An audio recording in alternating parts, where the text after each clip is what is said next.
Welcome. This is the Brasinja. This is your home of news. Catch up on what's trending in Kenya, East Africa, and continental news.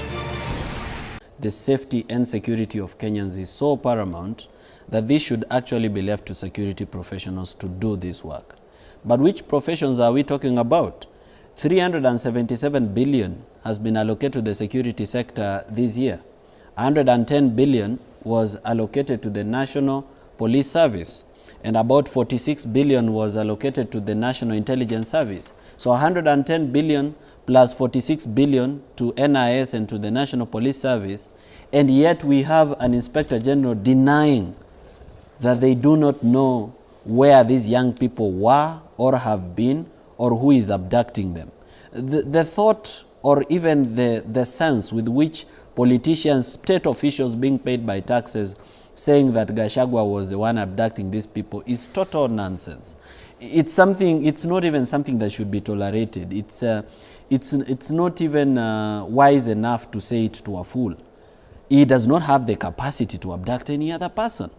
So the state should know at the bare minimum who is abducting these people if it is not themselves.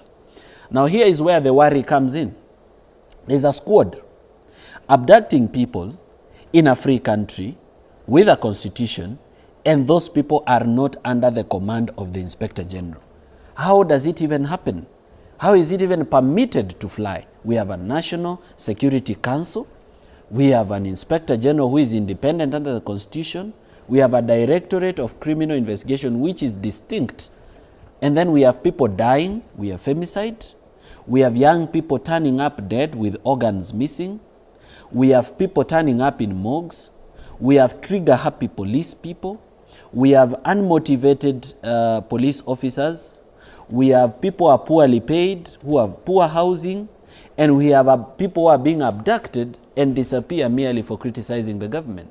If indeed they made a mistake, and that mistake is actually recognized as a crime under the law, why not arrest them, present them before a court of law, charge them with an offense, and let them be found guilty? We are not grateful. You know, I saw some people saying yesterday that we are grateful that they've been released. Personally, I'm not grateful. I'm not grateful that there are young people in this country that disappeared 15 days or 16 days ago, did not enjoy their Christmas with their families or their New Year with their families, and then suddenly they turn up from nowhere, and the police are not able to give us an explanation, as they've never been able to give us an explanation about anything. To this date, we don't have a solution on the Kware murders, on the people that were found in sacks, chopped into pieces and dead in Kware. Yeah? We have a suspect that escaped through the help of the police. To this day, we do not know how many people died in Shakahola, all right? How many people were exhumed, or how many bodies were exhumed, and whether those bodies have been given to the families for burial. No. So it's a sad situation. We have a completely mismanaged security sector, and I can tell you that the reason we have that problem is because we are allowing politicians to manage security. We have police officers who hold high ranks who we've not done a lifestyle audit on them. They have a lot of illicit wealth. Some of them are billionaires in a manner that which their salaries does not support. Right now, if you ask the DCI to locate Morara, they know where I am this very second. They even know who I'm talking to because they've hacked my phone. But they are not able to locate a killer, a person who has taken away the precious life of a person who has parents, who has a family that cares about them, whereas life is precious. Then how safe are we? We have a National Intelligence Service, and let me just tell you this for your knowledge.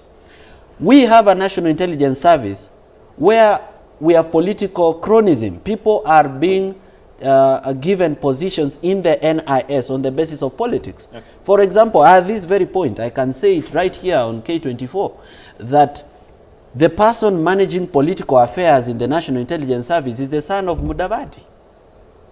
So then when you leave state agencies which are managing security to be managed by politicians, what are you going to come up with? You're going to come up with NIS reports that are stories ajaba. Okay. And that is why the President of the Republic of Kenya keeps making the wrong decisions, because he keeps getting stories ajaba reports from the NIS. Yet these are people who've been allocated 46 billion shillings. That's 46,000 millions. Fair enough. I've been to very many police stations. Just yesterday I was at Central Police Station. What do you find? Broken furniture, toilets that are not fit for use by human beings. Okay. I was in Bamburi Police Station Fair 2 enough. months ago, and I found police officers eating the food that is meant for prisoners.